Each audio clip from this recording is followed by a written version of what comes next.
नमस्कार दोस्तों, मैं हूं अनुज शर्मा और आपका बहुत बहुत स्वागत करता हूं अपने चैनल एरोमा केमिस्ट्री क्लासेस में। जहां तक आपको जानकारी हो चुकी है कि झारखंड पीजीटी केमिस्ट्री का एग्जामिनेशन जो है वो आपके सितंबर के फर्स्ट वीक में लगभग बहुत से लोगों का है, यानी कि सितंबर का फर्स्ट वीक आपके लिए बहुत इंपॉर्टेंट है।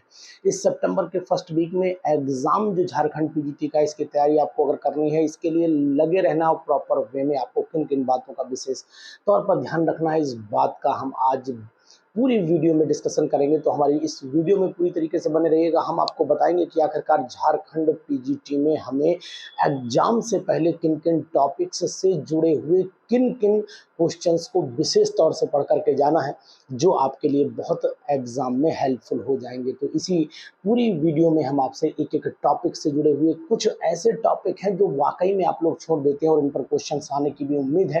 क्वेश्चन का लेवल क्या होना चाहिए, क्वेश्चन किस लेवल तक जाएगा, इन सब बातों पर भी हम विशेष चर्चा करेंगे।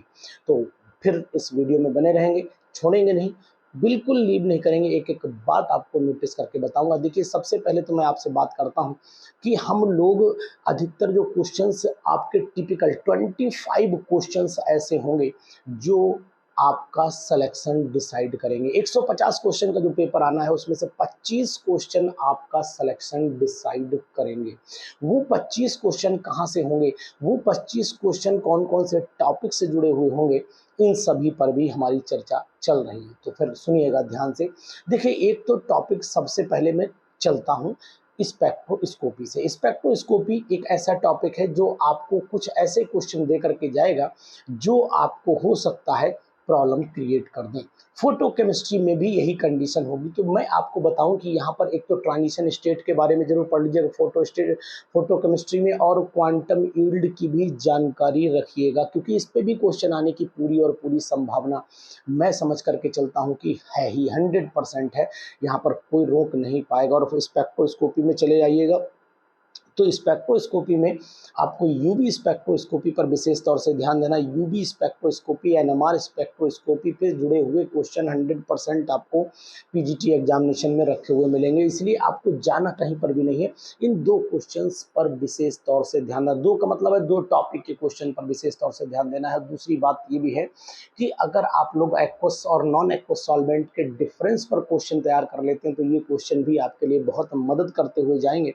तो दो ये तीन टॉपिक मैंने बताए। एक नॉन एक्वस सॉल्वेंट पर चले जाइएगा जिसमें कार्बन डाइऑक्साइड को जरूर पढ़ लीजिएगा, लिक्विड अमोनिया को जरूर पढ़ लीजिएगा, SO2 को जरूर पढ़ लीजिएगा। इन पर से क्वेश्चन मिलना तय है। और अगर फोटो केमिस्ट्री की बात कर लेते हैं तो मैंने बोल रहा है कि क्वांटम यील्ड पर विशेष तौर से ध्यान देना है। और इसमें अगर आप नोटिस कर पाओगे तो कितने टाइप की ट्रांजिशन स्टेट होती हैं, इस पर भी क्वेश्चन आ सकता है। फ्लोरिसेंस और फॉस्फोरिसेंस पर क्वेश्चन मिलना लगभग तय है। तो ये तो हो गई बात इन टॉपिक्स की। पॉलीमर्स पर विशेष ध्यान दीजिएगा। पॉलीमर्स भी कम से कम 4 या 5 क्वेश्चन लेकर के आएगा, कवरेज करके आएगा। लेकिन पॉलीमर्स में से जो उम्मीद मेरी है वो 3 क्वेश्चन वो होंगे जो आपको कंफ्यूज कर सकते हैं। ठीक है, एक तो गोटा पर्चा को भी ध्यान दीजिएगा, गोटा पर्चा भी दिक्कत कर सकता है। और दूसरी चीज है कि अगर हम लोग देखें तो ऐसे पॉलीमर जो बायोडिग्रेडेबल होते हैं वो भी आपको परेशान करेंगे। तो ऐसे एग्जाम्पल्स, ऐसे नाम आपको ध्यान रखना है कि जो बायोडिग्रेडेबल पॉलीमर हो। कभी कभी ऐसा क्वेश्चन बन जाता है जो बायोडिग्रेडेबल होता है और बायोडिग्रेडेबल अधिकतर हमारे जुबान से हट जाते हैं, याद नहीं रह पाते। तो उन क्वेश्चन पर भी पूरे तरीके से हमें फोकस करते हुए चलना है, ध्यान रखना है। दूसरी बात है, बायोमोलिक्यूल में चलिएगा तो मेनली स्ट्रक्चर पर ज़्यादा फोकस कीजिएगा और जो लिंकेज होती है, बॉन्डिंग होती है, उस पर क्वेश्चन बनता है। कौन से नंबर पर कौन सी ग्लाइकोसाइडिक लिंकेज हो रही है, कहाँ पेप्टाइड बॉन्ड बन रहा है, ज़ेटर आयन की वो पीएच वैल्यू ज़ेटर आयन की क्या होती है और किस पीएच पर आइसोइलेक्ट्रिक पॉइंट जो है वो डिसाइड हो जाता है। ये सब क्वेश्चन आपको परेशान कर सकते हैं। इन क्वेश्चन पर भी विशेष तौर से आपको ध्यान देते हुए चलना है। तो ये बायोमोलिक्यूल्स बताया मैंने, नॉन एक्वस सॉल्वेंट के बारे में बताया, फोटो केमिस्ट्री के बारे में बताया, स्पेक्ट्रोस्कोपी के बारे में बताया। और इसी लाइन और लेंथ में आपको बता देता हूँ कि अगर आप लोग बहुत ध्यान दोगे तो ध्यान इस बात पर भी आपको रखना पड़ेगा, किस बात पर, कि इलेक्ट्रोकेमिस्ट्री के वो पार्ट जो आपका आयनिक इक्विलिब्रियम से जुड़ा हुआ है। आयनिक इक्विलिब्रियम से जुड़ा हुआ वो पार्ट जो इलेक्ट्रोकेमिस्ट्री में है, आपको विशेष तौर से ध्यान देना पड़ेगा। कारण सिर्फ और सिर्फ यही है कि वो क्वेश्चन जैसे पीएच से उठा लेगा, अब पीएच की कैलकुलेशन बेस्ड क्वेश्चन आपको दिक्कत कर सकते हैं, तो वो पीएच वाले क्वेश्चन आप जरूर कर लीजिएगा। बफर सॉल्यूशन से जुड़ा हुआ बफर कैपेसिटी पर क्वेश्चन जरूर करिएगा। हेंडरसन हेसलवॉक इक्वेशन पर क्वेश्चन जरूर करिएगा। ये टॉपिक ऐसे हैं जो आपको दिक्कत कर सकते हैं। और दूसरी चीज है कि जहां पर सॉल्ट हाइड्रोलिसिस से जुड़ा हुआ टॉपिक हो, उसके एग्जाम्पल्स में जो आपका हाइड्रोलिसिस कांस्टेंट होता है, वो क्वेश्चन भी आपके एग्जामिनेशन में आने की संभावना पूरी और पूरी रहेगी। तो इन विशेष तौर से इन टॉपिक्स पर जरूर ध्यान दीजिएगा अगर आपको झारखंड पीजीटी एग्जामिनेशन में अपनी पकड़ बनानी है। मैकेनिज्म बिल्कुल रट करके जाइएगा, कायदे से डिहाइड्रेशन रट लीजिएगा, डिहाइड्रेशन की मैकेनिज्म रट लीजिएगा, छोड़ना नहीं। बर्च रिडक्शन तो 100% आना है, तो बर्च रिडक्शन को नहीं छोड़ना आपको किसी भी कीमत पर। और इसी तर्ज पर अगर आप ध्यान देना चाहते हो तो फिर Cannizzaro aldol condensation, reamer टीमन reaction, इनकी रिएक्शंस और इनके इंटरमीडिएट भाई साहब जरूर पढ़ करके जाइएगा।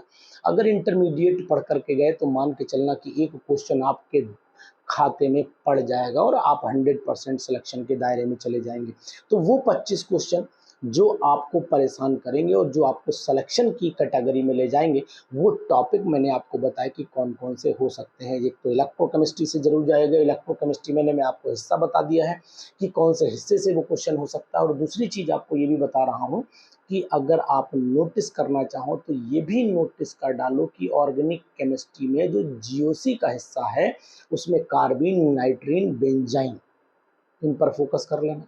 और कौन सा रिएजेंट किस कंपाउंड को किस में ऑक्सीडाइज करता है, किस में रिड्यूस करता है, इन पर विशेष क्वेश्चन भी आपको मेरे हिसाब से पढ़ करके जाने चाहिए। तो ये वो टॉपिक होंगे जो आपको 25 क्वेश्चन देंगे। यानी जो मैंने टॉपिक बोले हैं, टॉपिक भले आपको छोटे दिखाई दे रहे हो, लेकिन 150 क्वेश्चन का पेपर, 150 के क्वेश्चन के पेपर में 25 क्वेश्चन इसी कैटेगरी के मिलने के चांस हैं जो मैंने टॉपिक आपको बताए हैं। बहुत सॉलिड स्टेट से बिल्कुल नहीं घबराना है आपको, सॉल्यूशन यानी कि केमिकल काइनेटिक्स से बिल्कुल नहीं घबराना है आपको, नहीं घबराना है structure of atom, chemical bonding और पीरियोडिक टेबल के क्वेश्चन से। पीरियोडिक टेबल में बहुत ज़्यादा परेशान कर सकते हैं तो एक्सेप्शंस परेशान कर सकते हैं। तो इन चैप्टर से आपको घबराना नहीं। अगर ताकत झोंकनी है, मेहनत करनी है, तो आपको लास्ट का जो हिस्सा है उस पर मेहनत और ताकत लगा देनी है। यही क्वेश्चन आपके लिए बहुत इंपॉर्टेंट हो जाएंगे, यही क्वेश्चन आपको सिलेक्शन की कैटेगरी में लेकर के जाएंगे और यही क्वेश्चन डिसाइड करेंगे कि आपका सिलेक्शन होगा कि नहीं होगा। तो कौन कौन से टॉपिक हैं जो आपका सिलेक्शन डिसाइड करते हैं? एक तो फोटो केमिस्ट्री पढ़ लीजिएगा, स्पेक्ट्रोस्कोपी पढ़ लीजिएगा ध्यान से, नॉन एक्वस सॉल्वेंट ध्यान से पढ़ लीजिएगा, इलेक्ट्रोकेमिस्ट्री का सेकंड पार्ट ध्यान से पढ़ लीजिएगा। ये बहुत इंपॉर्टेंट पॉलीमर और बायोमोलिक्यूल पर विशेष फोकस करिएगा, उन क्वेश्चंस पर जो साइड से हट जाते हैं। जैसे कि मैंने आपको बोला कि गूटा पर्चा के बारे में ध्यान से पढ़ लीजिएगा, उसी तरीके से वो पॉलीमर्स जो बायोडिग्रेडेबल होते हैं उनको ध्यान से पढ़ लीजिएगा। कौन से पॉलीमर में कौन सा कैटलिस्ट अप्लाई हो जाता है और कौन बहुत हार्ड होता है, इन पर भी आप विशेष ध्यान दीजिएगा। तो ये बहुत इंपॉर्टेंट टॉपिक्स हैं जो आपको परेशान कर सकते हैं। और लास्ट में आपको डी ब्लॉक और ट्रांजिशन एलिमेंट भी दिक्कत करेंगे, लेकिन कौन से टॉपिक दिक्कत करेंगे वो भी बताए चल रहा हूँ। ऑक्सीडेशन स्टेट पर अगर नहीं अभी तक पढ़ा है तो पढ़ डालिए, ऑक्सीडेशन स्टेट पढ़ डालिए। और साथ ही साथ कौन सा रिएजेंट ऑक्सीडाइजिंग एजेंट की तरह बिहेव कर रहा है, तो कितने इलेक्ट्रॉन का लॉस और गेन कर रहा है, उसके स्ट्रक्चर क्या है, उसमें कलर किसकी वजह से आ रहा है ना। आइसोमेरिज्म है तो कौन सी कैटेगरी की आइसोमेरिज्म है, उसका कोऑर्डिनेशन नंबर है तो कितना है। इन सब बातों पर विशेष तौर से अगर आप ध्यान दे लेते हैं तो मैं मानता हूं कि आप झारखंड पीजीटी एग्जामिनेशन 100% निकाल करके ले जाएंगे। इसी तरीके से अगर आप पूरे पेपर को स्ट्रेटजी बनाएं और पूरे पेपर को ध्यान से देखें तो इन्हीं क्वेश्चंस के दायरों में अधिकतर जो बॉन्डिंग स्ट्रक्चर्स वाले फार्मूले होते हैं, अधिकतर जो बॉन्ड लाइन स्ट्रक्चर्स बोले जाते हैं, जहां कन्फर्मेशन आइसोमेरिज्म आती है, उस कन्फर्मेशन आइसोमेरिज्म को अगर आप ध्यान से देखेंगे तो वो भी कम से कम आपको 3 क्वेश्चन का दायरा दे करके चली जाएगी। तो अगर झारखंड पीजीटी को आपको निकालना है तो आप हमारे बताए हुए ये टॉपिक विशेष तौर से अभी रिवाइज कर लीजिए, समय है आपके पास में। और एक वो क्वेश्चंस जो बहुत इंपॉर्टेंट है जिनका नाम है असर्शन और रीजन। असर्शन रीजन के बहुत नहीं 2 क्वेश्चन आने की उम्मीद मुझे लग रही है कि अगर आपको असर्शन दिया हुआ है, रीजन भी दिया हुआ है, तो पूछ सकते हैं कि असर्शन ठीक है और रीजन गलत है, या असर्शन भी सही है, रीजन भी सही है, सही एक्सप्लेनेशन नहीं है, या एक फॉल्स है, एक ट्रू है। इस तरीके के क्वेश्चन असर्शन रीजन पर भी आपसे पूछे जा सकते हैं। तो ध्यान देने वाली बात ये होगी कि क्वेश्चन का लेवल कहाँ से कहाँ तक जाएगा। तो क्वेश्चन का लेवल की जानकारी भी रख लीजिए कि क्वेश्चन का लेवल जो है, अगर मैं 100% क्वेश्चन की बात करता हूँ तो 100% क्वेश्चन में से 60% लेवल ऐसा होगा जो मैक्सिमम स्टूडेंट कवरेज करके जाएंगे, यानी कि 60% पेपर वो होगा जो अधिकतर लोग सॉल्व कर लेंगे, लेकिन रिमेनिंग 40% में 20% वो कर पाएंगे जिन्होंने पूरी तरीके से मेहनत के एक लाइन लेंथ में चले हैं। यानी कि अगर वो 20% का हिस्सा पार कर ले जाते हैं तो वो सिलेक्शन के एक जो लेवल है, सिलेक्शन का लेवल जिसे आप बोलते हैं थ्रेशोल्ड एनर्जी लेवल, अगर मैं बोलूँ केमिस्ट्री की भाषा में, उस लेवल को, बैरियर को क्रॉस कर जाएंगे अगर वो 20 क्वेश्चन का कवरेज कर ले जाते हैं, यानी 20% की कवरेज नहीं, 20% कवरेज कर ले जाते हैं। रिमेनिंग 20% में जो मैं बोल रहा हूँ 25 क्वेश्चन वो 100% श्योर होते हैं, और अगर वो 25 क्वेश्चन लिख देते हैं तो फिर आप उस बैरियर को 100% पार करके चले गए, यानी सिलेक्शन आपका तय हो जाएगा। बहुत दिनों बाद आई है वैकेंसी, बहुत दिनों बाद आई है वैकेंसी, मौका आपको भरपूर दिया जा रहा है, समय आपको प्रॉपर मिला है, 1 साल एक्स्ट्रा भी दिया गया है, लेकिन उसके बाद भी अगर आप तैयारी करके सिलेक्शन नहीं ले पा रहे हैं तो फिर ये आपका कहीं ना कहीं बहुत बड़ा फॉल्ट रहेगा। तो इसलिए आप इस परीक्षा में पूरी तरीके से, पूरी ताकत से उतर जाइए, क्योंकि ये परीक्षा आपको सिलेक्शन के उस लेवल तक लेकर के जाएगी जहां आप अपना भाग्य का निर्णय ले लेते हैं। तो मैं उम्मीद करूंगा कि आप ये बताए हुए 4-5 टॉपिक जो मैंने आपको बोले हैं, एक तो number 1 spectroscopy, number 2 photochemistry, number 3 non aqueous solvent, number 4 electrochemistry का सेकंड पार्ट, और उसके बाद ट्रांजिशन और डी ब्लॉक एलिमेंट, इन टॉपिक्स पर विशेष तौर से, उसके बाद रिएक्शन एंड मैकेनिज्म में मैंने कुछ रिएक्शंस के भी नाम बताए, और उसके बाद आइसोमेरिज्म में भी आपको कन्फर्मेशन के बारे में बताया। इन टॉपिक्स पर विशेष तौर से आप ध्यान देंगे तब आप परीक्षा देने जाइएगा।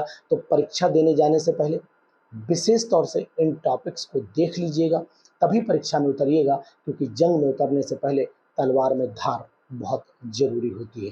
तो इसलिए इस तलवार पर धार रख लीजिए, अपने ये टॉपिक क्लियर कर लीजिए। इनसे जुड़े हुए क्वेश्चंस अगर नहीं आ रहे हैं तो आकर के हमारे ऐप पर जुड़ करके आप उसकी मदद ले सकते हैं। 10 या 15 दिन ये वो आखिरी दिन होंगे कि जहां पर आपको सिलेक्शन मिल जाएगा। तो मैं उम्मीद करता हूं कि आप तैयारी पूरी कर रहे होंगे, पूरी ईमानदारी से कर रहे होंगे, और अगर ईमानदारी से तैयारी कर रहे होंगे तो ये मेरा वादा है आपसे कि सिलेक्शन आपका होगा, 100% होगा, कोई उसे रोक नहीं सकता है। तो इसलिए जितनी भी मैंने अभी तक की वीडियोस बनाई हैं, उन सभी वीडियोस को ध्यान से देखिए, एक एक वीडियो को 4-4 बार देखिए, उनके क्वेश्चंस को करिए, आपको बहुत बेनिफिट मिलेगा। कारण क्या है? क्योंकि ये जितने भी टॉपिक हैं, ये सभी टॉपिक आपको झारखंड एग्जाम से जोड़ते हैं। हो सकता है इनमें बहुत सारे क्वेश्चंस भी मिले, और आप याद करिए मेरी उस वीडियो के बारे में जहां मैंने आपको बताया था कि एग्ज़ाम सितंबर के फर्स्ट वीक में होगा, लोग अगस्त के फर्स्ट वीक में चिल्ला रहे थे। मैंने आज तक जितना डिसीजन आपको दिया है ये बहुत प्रैक्टिकल और बहुत सोच समझ के दिया है, क्योंकि बहुत सारी जानकारियां जो आप नहीं जुटा पाते हैं वो हम जुटाते हैं और आप तक सटीक जानकारी पहुंचाते हैं। क्योंकि अगर आप मेरी वीडियो देखेंगे तो हम आपको 100% कन्फर्म करेंगे कि एग्जामिनेशन झारखंड का कब होने वाला था। डेट भी लगभग वही आई है, हफ्ता भी वही आया है, और मंथ भी वही आया है। नोट कर लीजिए, तैयारी करिए और ईमानदारी के साथ हमसे जुड़िए। सिलेक्शन आपका होगा, खुशी हमें होगी, और आप एक अच्छे भविष्य की तैयारी में उतरेंगे। Thank you.